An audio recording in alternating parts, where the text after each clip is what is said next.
क्या आपको मालूम है सन 1800 से इस देश में हिंदू मुस्लिम दंगे हो रहे हैं। 1926 में पूरे देश में दंगे हुए थे। क्या यूपी, लाहौर, मुंबई, तमिलनाडु, कोलकाता सब जगह अलग अलग वक्तों में दंगे होते रहे हैं। तो ये जो एक गंगा जमनी तहजीब है ये कहाँ है? अगर इतने दंगे होते रहे, सौ साल से दंगे हो रहे हैं, तो कहाँ है ये गंगा जमनी तहजीब? चलिए एक और तरह से देखते हैं। आजादी का आंदोलन चला, गांधी जी हमारे लीडर थे, हम सब उन्हें प्यार करते हैं, बहुत आदर करते हैं, कोई इसमें डाउट ही नहीं है। अंबेडकर से गांधी जी का एक बार टकराव हुआ तो गांधी जी ने आमरण अनशन कर दिया अंबेडकर के घर के सामने। ये बात है 1932 की। आखिर में अंबेडकर को झुकना पड़ा, पूना पैक्ट हुआ और अंबेडकर ने एक बात कही जो बहुत प्यारी है, जो मैं गैलीलियो की बात टक्कर की बात मानता हूं, नेवरदलेस इट मूव्स, उस टक्कर की बात मैं मानता हूं। अंबेडकर ने कहा बात तो मेरी सही है, लेकिन इस वक्त आपकी जान चली जाए ये ठीक नहीं है, क्योंकि अभी देश को आपकी जरूरत है आजादी के लिए, तो मैं अपनी मांग वापस लेता हूं। हालांकि बात तो मेरी सही है। कितनी प्यारी बात थी। उस आमरण अनशन से अंबेडकर को झुकना पड़ा।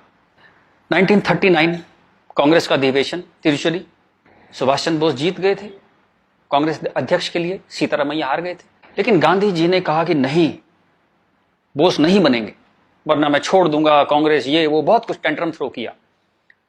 तो सुभाष चंद्र बोस ने त्याग पत्र दिया। यहां भी गांधी जी की जिद आगे आई। अंग्रेजों के खिलाफ भी उन्होंने भूख हड़ताल करी तो अंग्रेजों को झुकना पड़ा।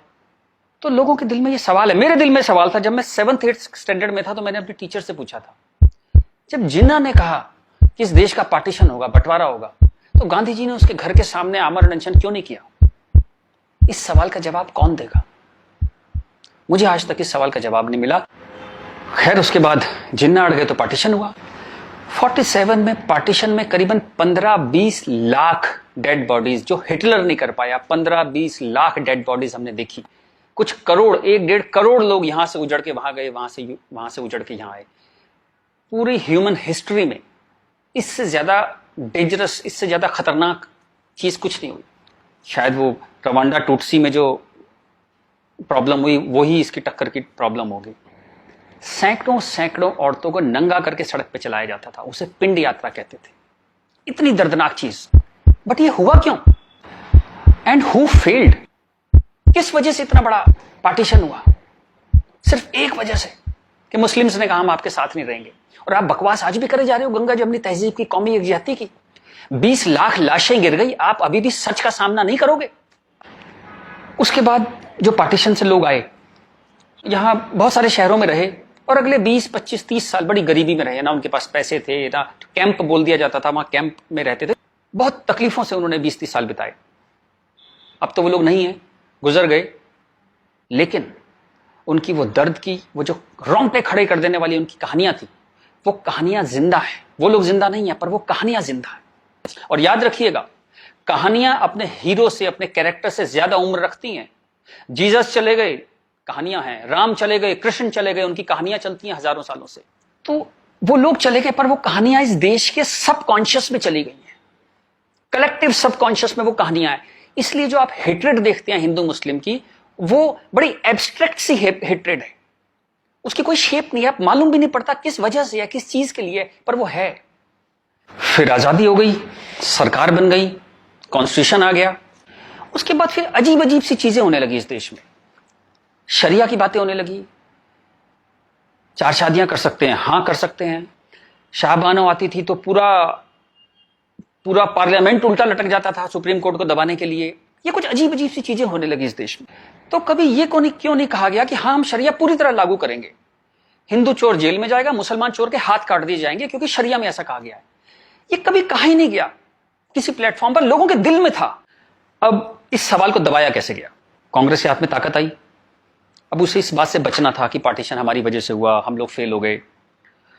तो उन्होंने सारे टेक्स्ट बुक अपने हिसाब से लेके, सारे यूनिवर्सिटीज के वाइस चांसलर्स और ये एनसीईआरटी, सीबीएसई, सबके हेड्स उन्होंने अपने आदमी भर्ती करने शुरू किए।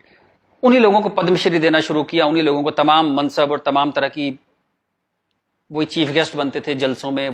सारी टेक्स्ट बुक वैसी छपने लगी, जहां बस यही बताया जाता था कि दे दिया हमें आजादी, बिना खड़क बिना ढाल। और वो जवाहरलाल नेहरू या फूल लगाते थे और उस बच्चों ने चाचा नेहरू कहते थे। लाइसेंस राज था, सारा प्रेस उन्होंने कंट्रोल किया। और खुद वो बड़े मजे से रोजा इफ्तार की पार्टियों में जाते थे। वो पार्टियां जहां ये बताया जाता था कि कोई मिसट्रस्ट नहीं है इन दोनों कौमों के बीच में, बढ़िया दावतें खा रहे थे, रोजा इफ्तार कर रहे थे। कांग्रेस बिकेम अ मछली मार पार्टी। उन्होंने मुस्लिम वोटों की फिशिंग स्टार्ट कर दी, यहां से फिशिंग स्टार्ट हुई। और अगेन वही बात, कैरेट, एक बार जब बात समझ में आ गई तो फिर जितने नए नए लीडर आने लगे, लालू, मुलायम and so on, Mamata Banerjee, सब वही फिशिंग में लग गए। मैं एक बड़ा इंटरेस्टिंग एक अपना परसेप्शन देना चाहता हूं आपको। ब्रिटिशर्स जो 47 में इंडिया छोड़ के चले गए, मान लीजिए आजादी के बाद वो यहीं रह जाते, मान लीजिए जैसे साउथ अफ्रीका में हुआ, वहां से जब अंग्रेज छोड़ के गए तो सारे अंग्रेज छोड़ के नहीं गए, बहुत सारे अंग्रेज वहीं रह गए अफ्रीका में। आप उनकी क्रिकेट टीम देखते हैं ना, सारे उनके ग्रीम स्मिथ और पोलक और सब उनके एबीडी, सारे उनके प्लेयर्स जो हैं, जो नेशनल हीरोज हैं, वो वाइट हैं। एक दो रबाडा वगैरह, रबाडा और वो सब खेल लेते हैं, बट मोस्टली वाइट्स खेलते हैं। अंग्रेज वहां से छोड़ के नहीं गए, वहीं रह गए। खैर नेल्सन मंडेला ने उनको इतना खूबसूरती से हैंडल किया कि उस देश में भी वरना पार्टीशन होता और ऐसा ही खून बहता, पर वो इतने ही स्मार्टली उन्होंने हैंडल किया। वो एक अलग कहानी है, पढ़िएगा उसके बारे में। इस दुनिया की सबसे इंस्पायरिंग कहानियों में से है जो मंडेला ने किया। Great great guy. खैर, अगर यहां ऐसा होता कि ब्रिटिशर्स यहां रह जाते, तो मैं आपको मेरा ये एक आकलन है, तो 20-30 साल बाद एक पॉलिटिकल पार्टी पैदा होती जो उनके वोट की फिशिंग करती, और हमें यह समझाया जाता कि हिंदुस्तानी और ब्रिटिशर्स में कभी कोई झंझट था ही नहीं। They were friends, they were happy. हम मिलके होली, दिवाली, ईद मनाया करते थे। और ये जनरल डायर, ये तो आप झूठी बातें हैं, जलियांवाला बाग में गोली चला दी जनरल डायर ने, ये सब एग्जेजरेशन है, राइट विंगर्स ने पैदा किया है। अगर अंग्रेजों के भी वोट यहां पे होते तो ये झूठ चलता रहा और Hindus got sick of it. पर कहने का कोई रास्ता नहीं था, कोई आउटलेट नहीं था इस बात को कहने का, कोई ऐसा चेहरा नहीं था वो जिसके साथ वो बात कहते कि वो एम्पैथी से हमारी बात सुनेगा। अब यहां मैं थोड़ी सी डिटूर लेना चाहता हूं। कांग्रेस ने इस देश की बहुत सेवा की है। अगर इतनी मॉडर्न आउटलुक के नेहरू जी ना होते तो देश यहां तक ना पहुंचता। उतनी भयंकर गरीबी में जब दंगे भी थे, वॉर भी थे, नेहरू जी ने इसरो के बारे में सोचा, एटॉमिक पावर के बारे में सोचा, आईआईटीज के बारे में सोचा। Great guy.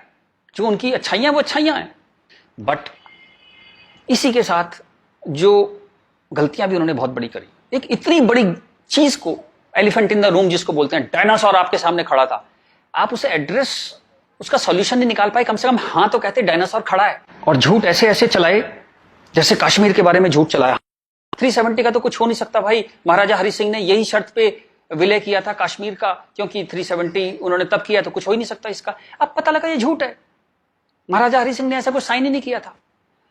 ये तो दलाल टाइप के लोगों ने 1.5 साल बाद, 1.25 साल बाद लाए 370, और अंबेडकर ने साफ साफ मना किया कि नहीं है ये 370 नहीं लगाऊंगा, इतनी खराब है ये। फिर भी लगा दिया आपने, जबरदस्ती ठोक दिया आपने। अब मैं अपनी बात पे वापस आता हूं कि नरेंद्र मोदी कोई आदमी है ही नहीं, ये वो खूंटी है जिस पे इस पूरे देश ने अपना ये जो बरसों का गुस्सा है, 50 साल का नहीं, 150-200 सालों का गुस्सा टांगना शुरू कर दिया उस खूंटी पे। डिस्कशंस स्टार्टेड हैपनिंग, गुस्से को एक जगह मिली, एंगर फाउंड अ वेंट। चलिए एक और बात करते हैं। मेरा मानना है कि हम लोग एक एहसान फरामोश कौम है। जी बिल्कुल ठीक सुना आपने, हम एहसान फरामोश लोग हैं। गुरु अर्जुन देव, गुरु तेग बहादुर, बंदा बहादुर, भाई मती दास, हकीकत राय, गुरु गोविंद सिंह, आपने नाम सुने, सिख गुरुज, उनके साथी। जब हिंदू कौम इस्लामिक रूलर से बहुत परेशान थी, फोर्स कन्वर्जन हो रहे थे, बहुत जुल्म हो रहे थे, जजिया वजिया बहुत चीजें थी, तो इन्होंने हिंदुओं को बचाने के लिए ये सब कुर्बानियां दी। किस गुरु को जिंदा जला दिया गया, किसको गर्म तवे पे भून दिया, बात समझ रहे हैं आप, जैसे सब्जी बनाते हैं आप, गर्म तवे पे जिंदा भून दिया, किसको आरे में से बीच में से काट दिया, किसको रुई से बांध के जला दिया, किसके बच्चों को दीवार में चिनवा दिया, किसके बच्चों के दिल निकाल के बाप के मुंह में ठूस दिए। ये सब कहानियां हमने पढ़ी। इनकी कविताएं हम स्टेज पे गाया करते थे जब हम छोटे थे। हकीकत हूं, हकीकत को हकीकत जब बताऊंगा, हूं एक लाखों को हकीकत मैं बनाऊंगा। इस सारे जुल्म को सहकर हिंदुओं में से एक वॉरियर कौम पैदा हुई, खालसा। पर आजादी के बाद टेक्स्ट बुक, कांग्रेसियां टेक्स्ट बुक थी सारी, इरफान हबीब, रोमिला थापर, इन सब ने हमें हिस्ट्री पढ़ानी शुरू करी, और ये कहा गया कि भाई हम बड़े सेकुलर हैं, सेकुलर रहो और प्रोग्रेसिव बातें करो। अगर आपने ये सब बातें करी तो बड़े आप कम्युनल कहलाओगे। तो हम बड़े कंफ्यूज से हो गए कि क्या करें। तो कुछ समझ नहीं आया तो हमने सिखों पे जोक बनाने शुरू कर दिए। कल्पना कीजिए, हिंदुओं में से उठी हुई एक कौम जिसने इतने बलिदान दिए, आज हम उसके ऊपर चुटकुले बनाते हैं। बजाय उस कौम को सिर पे बिठाने के हम उस पर चुटकुले बनाने लगे। चलिए, ये वक्त भी देखा इस देश ने। यहां से प्रॉब्लम शुरू हुई। जिन जिन मुस्लिम रूलर्स के हाथों, जिससे पूरे लंबे वक्त में वो जो हमने तकलीफें सही, जैसे ब्रिटिशर्स के हाथों सही, ब्रिटिशर्स चले गए, उन मुस्लिम लोगों के हाथों जो हमने इतनी तकलीफें सही, उनको आजादी के बाद हम कुछ एड्रेस ही नहीं कर पाए और कंफ्यूज हो गए कि ये सब जुल्म हुए भी थे या नहीं थे। ये गुरुओं ने जो इतनी बलिदान दिए थे, जो इतने सैकड़ों सालों से ये जो गुरुद्वारे बने हुए हैं, ये सच्चे हैं कि नहीं है, या ये मोदी ने बना दिए जाके चुप चुप के 200-300 साल पहले मोदी ने बना दिए। अंदर ही अंदर एक कैंसर है, इस गुस्से का एक कैंसर है जो इस देश को खाए जा रहा था कई सौ साल से। वो कैंसर पार्टीशन में दिखाई दिया, आपके दो हाथ काटने पड़े, एक भारत एक पाकिस्तान बन गया, एक बांग्लादेश बन गया, दो हाथ कट गए आपके अंदर इतना बड़ा कैंसर था। लेकिन आप क्या करते हैं, आप लिपस्टिक लगाते हैं, पाउडर लिपस्टिक लगा के आप कहते हैं भाई everything is well, all is well. चलिए इस प्रॉब्लम को एक और तरह से देखते हैं। तो ये भारत पाकिस्तान बांग्लादेश तीनों को मिला दें तो करीबन 50 करोड़ मुस्लिम लोग हैं यहाँ पे रहते हैं। ये कहां से आए? इतने मुस्लिम तो अरब में भी नहीं है, मिडिल ईस्ट में इतने मुस्लिम नहीं है। इस देश में पारसी भी आए, बुद्ध हैं, राजपूत हैं, सिख हैं, बहुत कौमें हैं, ये क्यों नहीं हो गए 50 करोड़? इस क्वेश्चन का क्या आंसर है? फिर एक दलाल टाइप के जो लोग हैं उन्होंने एक नया नैरेटिव स्टार्ट किया। ये पिछले 25-30 साल से ज्यादा जोर पकड़ा इस नैरेटिव ने, 20-25 साल से, कि ये प्यार से कन्वर्ट हो गए, ये हिंदू ही थे, प्यार से कन्वर्ट हो गए। वेरी गुड, वाह। ये कहा गया सूफी संत आते थे, दरवेश फकीर वकीर आते थे, उन लोग प्यार से कन्वर्ट हो गए। मैं आपको एक एग्जांपल देता हूं।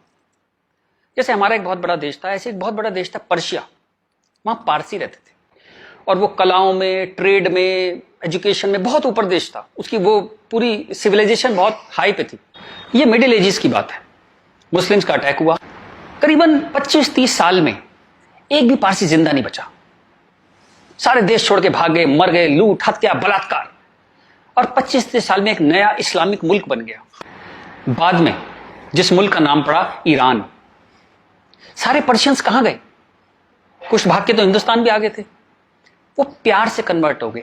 ऐसा प्यार इस दुनिया ने कई बार देखा है, अफ्रीका में, एशिया में, ऐसा प्यार 25-30 कंट्रीज ने बर्दाश्त किया है और वो 25-30 कंट्री टोटल इस्लामिक बन गए। और लेटेस्ट कश्मीर, जब वहां से 3 लाख 4 लाख हिंदू भगाए गए तो वो प्यार से भागे वहां से और पूरा कश्मीर इस्लामिक हो गया। Make no mistake, it's a caliphate.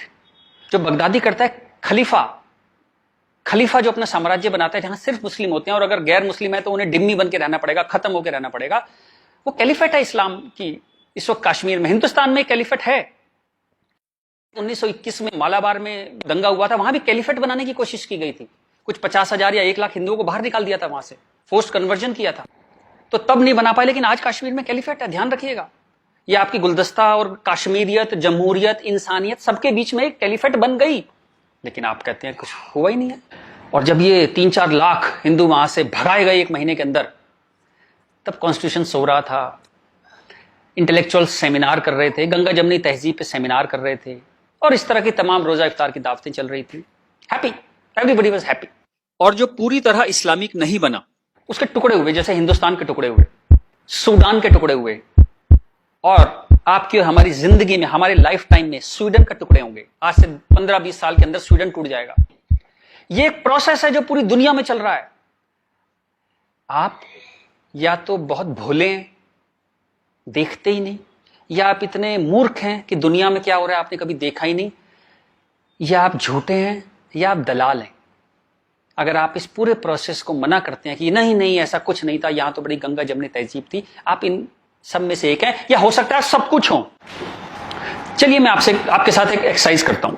आपके एक दादा होंगे, एक दादा परिवार है, दादा, चाचा, ताऊ, बुआ, फूफा, उधर के उनके बच्चे, सब एक पूरी फैमिली ट्री वो है। एक नाना की तरफ से है, तो एक आदमी करीबन ऐसे 10-15 परिवार उसके आसपास होते हैं। इसके बाद आप कॉलेज, आपका कॉलेज, स्कूल कॉलेज, जहां 50-100 स्टूडेंट हैं, जिसमें कुछ दोस्त हैं जो आपके साथ ट्रेवल करते हैं जिंदगी भर। फिर आपका मोहल्ला, आपकी कॉलोनी, वहां भी आप 10-20 परिवारों को जानते हैं। यूं कहें एक आदमी मोटा मोटा 700-800 1000 लोगों की खबर उसको होती है, डायरेक्ट खबर, चाहे मिले ना कि कोई बहुत दूर रहता है, लेकिन हाँ पता लगता है उसकी शादी हो गई, उसके बच्चा हो गया, डेथ हो गई, कुछ बहुत अच्छा हो गया, बहुत बुरा हो गया, खबर आ जाती है कहीं ना कहीं से। अब मैं आपसे एक्सरसाइज करता हूं, पिछले 20, 30, 50 साल में ये इन 1000 लोगों में से कितने लोग मुस्लिम बने, कितने लोग कन्वर्ट हुए? आंसर मिलेगा 0। क्या हुआ? सारे सूफी, दरवेश, फकीर रिटायर हो गए, आईपीएल देखने चले गए, इस्लाम की कशिश खत्म हो गई। दोस्त, जब तक गर्दन पे तलवार ना हो ना, कोई कन्वर्जन नहीं होता, या बहुत सारे पैसे ना हो, कोई कन्वर्जन नहीं होता। उसके बाद पार्लियामेंट पे अटैक हुआ, इस देश की पार्लियामेंट पे अटैक हुआ, और उसमें शामिल अफजल गुरु, उसके सम्मान में, उसके समर्थन में लोग खड़े हैं, हजारों हजारों लोग मुसलमान खड़े हैं, और हमने तब भी कुछ नहीं कहा। इस देश में हाहाकार नहीं हुआ। मुंबई में कुछ साल पहले आजाद मैदान में एक रैली हुई, किस लिए हुई? रोहिंग्याओं के समर्थन में। आपका क्या लेने देना रोहिंग्याओं के समर्थन में? और रैली के आखिर में क्या हुआ?